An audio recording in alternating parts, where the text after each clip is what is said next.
هاد الفيديو هذا غنعطيكم النصائح انا اللي طبقتهم. انا عندي اكسبيريونس لا في الجامعه لا في الليسي لا في الكوليج. الاشياء اللي كنت انا كنطبقهم عطاوني واحد النتيجه اللي زوينه، يعني وساعدوني بانني ننجح ونوصل لداك الشيء اللي باغا والاحلام ديالي. دائما عارفي بان في بدايه العام الدراسي كتكون فرصه جديده، فرصه ديال انك ديري واحد الحياه جديده، ديري صحاب جداد، عندك فرصه جديده كل عام في البدايه ديال الدراسه.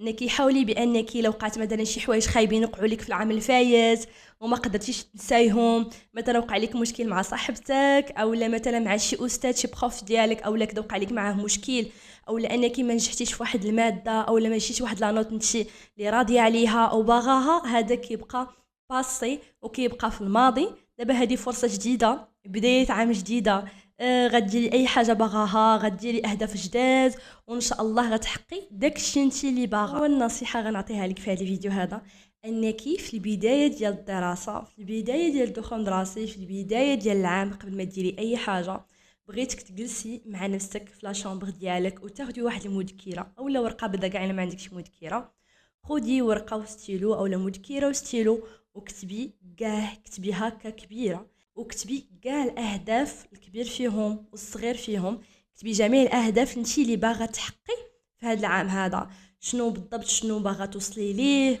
انتي كشخص شنو باغا توصلي ليه، شنو باغا ديري دي زامي، اش نوع ديال الاصدقاء اللي باغا ديري، شنو هو ستيل انتي اللي باغا تلبسيه مثلا، شنو كيفاش بغيتي تكون الشخصيه ديالك، كيفاش واش بغيتي تهتمي بالعنايه مثلا بالاكل ديالك بانك تاكلي واحد الاكل صحي، بغيتي ديري لاصال.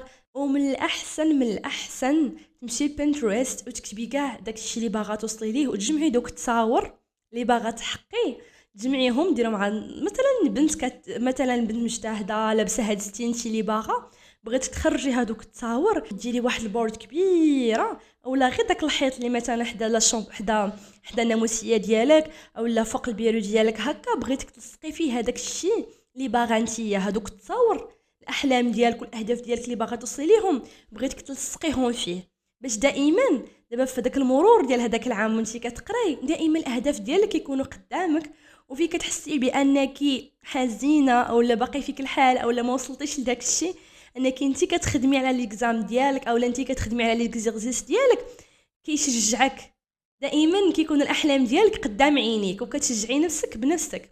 هذه واحد الحاجه اللي انا كنت دائما كنديرها. البيرو ديالي كيكون هنايا، انا كنخدم لي زيكزيرسيس ديالي وكذا وكنقرا ولا كنحفظ اولا شي حاجه، ودائما كنلوح عينيا قدامي كنلقى داكشي اللي باغا. الكوت بعمرت كنكتب كوت زعما اقتباسات بحال هكا، فهمتيني بحال هاد الحوايج كيخليوني دائما انني دائما كنلاحظ الاهداف ديالي وانا شنو باغا نوصل في الحياه ديالي وفي ديك السنه الدراسيه، انهم كيساعدوني بزاف وكيلعبوا ليا بزاف على النفسيه ديالي انا كشخص، انك غتكوني عارفه شنو باغا وعارفه شنو لاش باغا توصلي وعارفه الاهداف ديالك، ومره كتمشي ديك المذكره ولا ديك الورقه ومثلا لا حققتي شي هدف ولا كذا كديري عليه كخوا ولا كديري عليه اوكي بحال هكا، فهمتي انك كتكوني فرحانه دوك الانجازات ديالك لا صغار لا كبار، انك عارفه شنو باغا وعارفه شنو باغا توصلي. نصيحه هي انك 1% احسن من 0%، انه اللهم واحد التغيير اللي كديري واحد التغيير ديال 1% ولا ما ديري والو، ما ديري حتى شي ستيب وما ديري حتى شي محاوله. المعنى من هاد الهضره هذه كامله لان دائما في الدراسه ديالنا وخلال الدراسه ديالنا وفي الفتره ديال الدراسه ديالنا كنديروا لنفسنا واحد الاهداف. انا بغيت باش نبقى نفيق بكري، بغيت نفيق ساعه قبل ما نمشي للمدرسه، بغيت فين نجي من بعد المدرسه فين نجي انني نراجع داك الشيء اللي قريت النهار كامل، بغيت انني نحفظ قبل ما يقول لنا الاستاذ اولا البروف ديالنا يقول لنا راه عندكم اكزام، انك كتحطي لراسك شي عادات بانك باغا ديريهم وباغا تطبقيهم وتكوني مضبطه فيهم وتلتزمي فيهم. بعض المرات فيما كنوصلش لداك الشيء اللي بغينا كنحطوا دوك الاهداف، كنحطوا دوك العادات باننا نطبقوهم، دوك الحوايج نطبقوهم، وفيما كنطبقوهمش كيبقى فينا الحال وكنلوموا نفسنا وكنقولوا بحنا فاشلين وحنايا معكازين. دائما العاده لا بغينا حنا نطبقوها ونلتزموا بها ونضبطوا بها خاص تعرفي بانه كتاخذ وقت. اي حاجه بغينا نلتزموا فيها ونضبطوا فيها وانها تكون عاده ديالنا ديال كل نهار وكل يوم غادي تاخذ لك وقت من وقتك. راه ضروري النهار الاول غتنجحي، نهار الثاني غتفشلي، غتكاسلي وغترجعي للور. نهار الثالث عاوتاني غترجعي كديري نفس العاده. انا راه ماشي ضروري ان فوا كنحطوا واحد الحاجه باغي نديروها راه غنبقاو نستمروا عليها مدى الحياه، ما يمكنش. الا اننا نتحبطوا ونحكموا على نفسنا بالفشل حيت حنا ما طبقناش هذيك العاده. لا حبيبه ديالي، ما عمرك تكوني بحال هكا. دائما فين كنحط واحد العاده، بحال مثلا بغيتي انك درتي واحد العاده لانك فين تجي من المدرسه تقراي ساعتين، تاخدي واحد ساعتين ديال المراجعه ديال داكشي درتي النهار كامل، وانك تراجعي ولا تحفظي الدروس ديالك ديال داك النهار. بغيتي ديري هاد العاده هادي تطبقيها، مثلا النهار الاول طبقتيها، النهار الثاني تكاسلتي وتهاونتي وما طبقتيهاش، عادي، ما تحسيش بالفشل وتحبطي راسك. انك خاصك تحاولي بانك بالعكس تلتزمي وتحاولي محاولات جداد، المحاوله الاولى، المحاوله الثانيه، والمحاوله الثالثه، حتى كتطبقيها وكتاخديها كعاده ديالك. ما كيتحققش فيك داكشي اللي باغا في المره الاولى، ما كنرجعش للور وكنجلس وكنبكي وكيبقى فيا الحال وكنبقى في بلاصتي، ولا كنمشي كنعس وكيبقى فيا الحال. نو. ثالث نصيحه هي انك ما عمرك تضغطي على نفسك بزاف، ما عمرك تجهدي نفسك اكثر من القياس ديالك.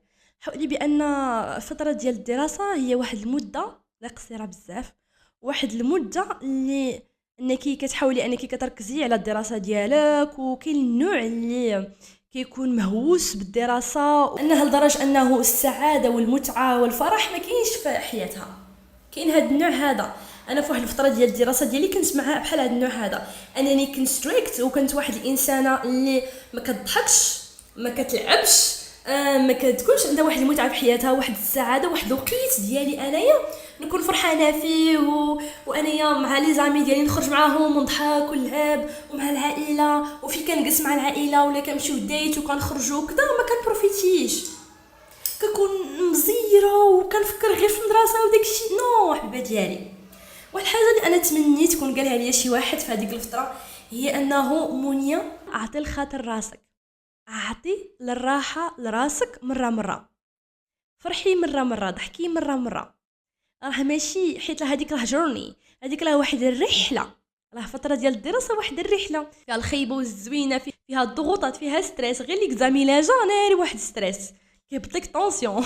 المهم ما علينا، الماكله ما كتقدرش تدوز ليك وكذا، والشهيه ما كتبقاش، شحال ديال الحوايج، وكاع الا ما وصلتيش داكشي اللي باغا ولا النقطه اللي حاطه صافي كيبقى فيك الحال، كتكتئبي وخلاص. ولكن نو، هاد اكبر غلط.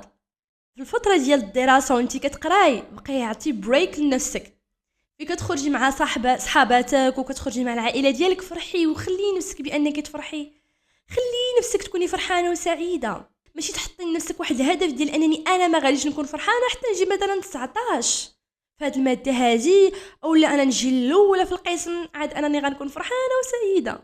حبيبه ديالي، خاصك تجمعي ما بين جوج ديال الحوايج. الدراسه عطي الوقت للدراسه، ولكن في نفس الوقت عطي الوقت للسعاده ديالك، حيت راه النفسيه الا كنتي فرحانه ومرتاحه حتى كتقدري تعطي في الدراسه ديالك، وما كتحسيش بواحد الستريس بزاف على نفسك وواحد الضغط كبير. لا، بغيتك انك تخلي نفسك بانها تكون سعيده وفرحانه، وانك ما تبقايش تقولي حتى غنوصل هذا الموين هذا او لا هذا الليفل هذا او لا هذا المستوى هذا عاد انا غنكون فرحانه. لا حبيبه ديالي، رابع خطوه او لا رابع نصيحه هي انك تهتمي ليا بالجمال ديالك. دابا غنديو على الجلو اب فيزيك ديالك، انك ضروري تهتمي بالجمال ديالك.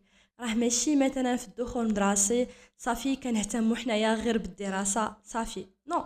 وانتي كشخص نهتموا بالمظهر ديالنا، حيت المظهر كيدوي بزاف علينا وكيحكموا علينا الناس بيه قبل حنا ما ندويو، والناس كيحطونا في واحد البلاصه باللباس ديالنا. فهمتيني؟ مثلا كنتي واحد الانسانه اللي ما كتهتمش باللباس ديالها، الباس ديالها غير مخربق كل مره وكذا، راه الناس عاوتاني ما كيعطوكش واحد القيمه بحال وحده. دابا ردي البال في الكلاس ديالك او لا في القسم ديالك، كتلقاي بان واحد البنوته مثلا اللي دائما مهليه في التسريحات ديالها، جامعه شعرها مزيان، ولا كتطلق شعرها كتطلقو مسرح مزيان، وجهها صافي، انها وجهها صافي، مهتمه بالجمال ديالها، واللباس ديالها في كتلبسو كيكون نقي وزوين وفيت معاها وكيجي معاها وكيجي معاها ديك لي كولور، واللباس ديالها في كتلبسو كيكون نقي وغزال، كتبان وريحتها دائما ريحه ديال النقاوه وزوينه. هذيك البنت دائما كلشي كيلتفت ليها وكتثير الانتباه، وهذيك البنت كلهم كيعطيوها واحد القيمه اللي ما بلا ما نضحكوش على بعضياتنا، كيعطيوها واحد القيمه ما كيعطيوهاش لدوك البنات الاخرين. وهذه باغ اكسبيريونس وعن تجربه حبه ديالي، انا كنت كنلاحظها مع البنات اللي كانوا كيقراو معايا وحتى انايا مع نفسي. فهمتيني انا كيفي كتكوني واحد البنت اللي دائما المظهر ديالها كيف ما قلت لك بحال هكاك زوين وغزال ومهليه في راسها وزويونه وفنه وريحتها ديما غزاله، هادشي كلشي كيبغي يكون في لونتوراج ديالك، كلشي اي وحده كتبغي تكون صاحبتك، وكتكوني واحد الانسانه اللي عندها واحد الجروب ديال الصحابات انهم مهتمين بها كيعطيو القيمه الاراء ديالها، وكتكوني واحد الانسانه اللي عندها الفايب ديالها في شكل انتي حتى القبول ديالك كيكون مختلف، وكتكوني مقبوله وعزيزه على الناس باش بالنقاوه ديالك بالتاويل ديالك والنظافه ديالك. داكشي علاش حاولي بانك واخا كتقراي والدراسه وكلشي تهتمي اشنو كتلبسي واشنو كديري في وجهك وشنو كيفاش كتصايبي شعرك ولي بيجو اللي كديري، حيت حتى ديال الحوايج كيبدلوا لينا في ستيل ديالنا وكيبدلوا لينا في المظهر ديالنا. لي بيجو والميكاب الا كنتي كديري الميكاب على حسب الا كنتي في الجامعه الميكاب وستيل الشعر ديالك كيفاش ستيليتيه. فهمتيني هاد ثلاثه ديال الحوايج كيلعبوا دور كبير في النظره ديال الناس ليك. انتي بغيت تهتمي باللي بيجو دائما اللي بيجو حاولي بانك ديريهم يكونوا خفاف شويه، علاش حيت دابا المدرسه على حسب انك كتمشي للمدرسه وكذا ما خاصش يكون شي حاجه مثلا اللي كبير، كتكون واحد الحاجه اللي خفيفه وزوينه خفيفه على العين. الخاتم اللي غديري ديري مثلا جوج خواتم يكونوا رقاق وكذا، انا الحاجه اللي كتكون خفيفه على العين فهمتيني كتكون مزيانه حتى المكان اللي غتمشي ليه انك المدرسه كتكوني كتحترمي داك المكان، زائد انك نتيا محافظه على المظهر ديالك. اما بالنسبه للباس حاولي انك تفادي دوك الالوان، تفادي كثره الالوان، حاولي دائما تكوني واحد سيمبل، تلبسي الاشياء اللي سيمبل، حيت الاشياء اللي سيمبل كتبين انيقين وغزالين وكيكونوا مرتاحين على العين، حتى الانسان فين كيشوفك كتكوني مرتاحه العين ديال داك الانسان. فهمتوا دائما اللباس اللي كيكون سيمبل كيبينك انيقه ونقيه وفنه. ثالث حاجه غنمشي ليها هي الريحه ديالك. دائما في الريحه ديالك حاولي انك تستعملي واحد الريحه اللي تكون خفيفه ما تكونش مجهده بزاف، ودائما ريحتك تكون غزاله، ودائما تحافظي على نهار في الويكاند ديري حمام كبير، حمام مغربي ديالنا، تخافيش اما تمشي للحمام مع ماماك اما تدوشي بوحدك في الدار، حكي ليا فركي ليا الجليد ديالك. غير واحد الحاجه نصيحه نعطيها للبنات انكم تفادوا بانكم تخدموا بالكيس اللي كتحكوا به ذاتكم، تحكوا به وجهكم. الوجه ما كنحكوش ما كنقربوش ليه الكيس، حيت مع المده كيترهل وانتي باقا صغيره باقي فنه وباقي غزاله لابو ديالك كتكون حساسه، ولا حتى لا كنتي كبيره كتكون لابو حساسه، ولكن ملي كتكوني صغيره لابو كتكون شاده، كتجي نتيا بداك الكيس كتفركي نو كتهبطي كتزيدي التجاعيد فيك قبل الوقت. وجهك ما كنقربوش ليه الكيس كنقربوه للذات ديالنا صافي كما قلت لك فركي ليا الذات والحاله وديري الكوماج لذاتك والكوماج ديال وجهك حتى هو، حيت دابا فين كتكوني كتمشي للمدرسه وكذا كتعرضي بزاف للشمس وكذا، حاولي كما قلت لك ديري داك الحمام الكبير حكي وكلشي، ديري الماسك لوجهك قبل ما ديري ماسك لوجهك ديري كوماج لوجه ديالك باش يتحيدوا كاع ديك الجلد الميت وديك لابول اللي كتحرقات وكذا كاع ملا تحيد، كاع لي بوين نوار يتحيد، كاع داكشي الموسخ يتحيد. ديري ماسك سيتو من بعد ملي تخرجي الا كانت عندك واحد لابول اللي كتنشف ديري كريم ادغاطون لوجهك وغتكوني غزاله وفنه وريحتك زوينه، ما تحتاجي باقي والو. ما كنغسلوش شعرنا حتى واحد نهار في السيمانه، حتى الويكاند عاد كنغسلوا الشعر ديالنا فهمتي، حيت كيخسر الشعر نو كندوشو مثلا في كتلاحظي بانك في كدوشي يوميا كتاخذوا 10 دقائق ولا 15 دقيقه كتدخلي وكدوشي وكتغسلي في كتخرجي فريش، زائد انك في كتمشي للمدرسه كتحسي بواحد الريحه زوينه فهمتي، في كديري الريحه كتشد فيك وكتكون ريحتك غزاله وفنه، ماشي بحال كان فيك ريحه العارق والغد ليه ريحه العارق وكذا كتكون ريحه ماشي هي هذيك، وتحت بيطان كيكون عامل بالعارق وكذا وكيكون خانز وكذا.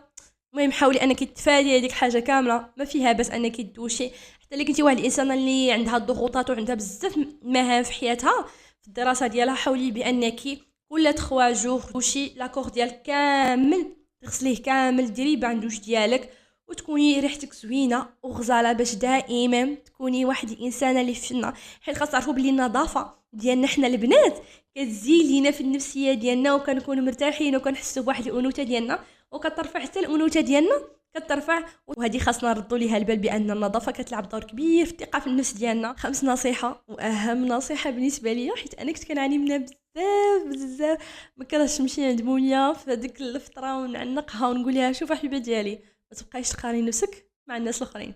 غنقول لك علاش. حيت الذكاء ديالك مختلف على الذكاء ديال كل واحد فينا.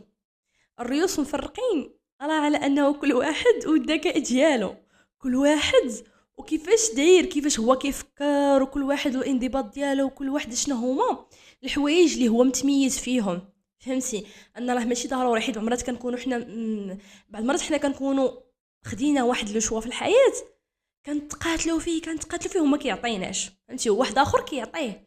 مثلا مثلا فيك تختاري واحد الفيليير مثلا، وداك الفيليير مثلا فيه كتقراي فيه، وداك البرونش اللي خديتي وداك الشيء كتقراي وكتجتهدي وكديري كل ما عندك، ولكن داك الشيء ما كتنجحيش فيه حيت داك الشيء ماشي ديالك. واحد اخر وكتقارني نفسك بواحد اخر وكتقول علاش هو جا الاول، علاش هو ناجح، علاش وانا لا، وكيبقى فيك حل وكتبكي. نو حبيبه ديالي، مثلا انا نعطيكم ليكسبيريونس ديالي. انا واحد الانسان اللي شاده الباك بسيونس مات، اوكي، ولكن انني واحد الانسان واخا شاده الباك بسيونس مات، ولكن انا عانيت. واخا كنت كنجيب لي نوت زوينين والحمد لله متميزين متفوقه في القرايه ديالي، ولكن فين غنرجع اللور، كون رجعت اللور ما غاديش ندير سيونس مات. علاش ما غاديش ندير سيونس مات؟ حيت انا واحد الانسانه اللي الذكاء ديالها اجتماعي، واحد الانسانه اللي انا كيعجبني علم النفس. فهمتي انا كيعجبني نقرا علم النفس، وكيعجبني اي حاجه متعلقه بعلم النفس، اي حاجه متعلقه بالتنميه البشريه، علم النفس داكشي كيعجبني. انني واحد الانسانه عندها ذكاء اجتماعي، وكنت انا فين درت سيونس مات انا واحد الانسان كيعجبها التفوق، كيعجبها التميز، كيعجبني ما نكونش بحال الاخرين. فهمتيني؟ وفين ديك الساعه في سيزيام كان عندي القرار اما ندير سيونس فيزيك اولا ندير سيونس مات. بزاف العائله قالوا لي ديري سيونس فيزيك، سيونس مات غد، حيت انا حتى في سيزيام درت سيونس مات. فهمتيني؟ وقلت زعما نقلبها في الباك ندير سيونس فيزيك وغنتفوق. فهمتي؟ وكلشي كيقول لي ديري سيونس فيزيك راه مزيانه ليك، وانا قلت لهم لا، انا بغيت نكون من النخبه. حيت حنا كنا في واحد الكلاس اللي كاين في المدرسه كامله ديال سيونس مات في الباك، وانا كنت منهم.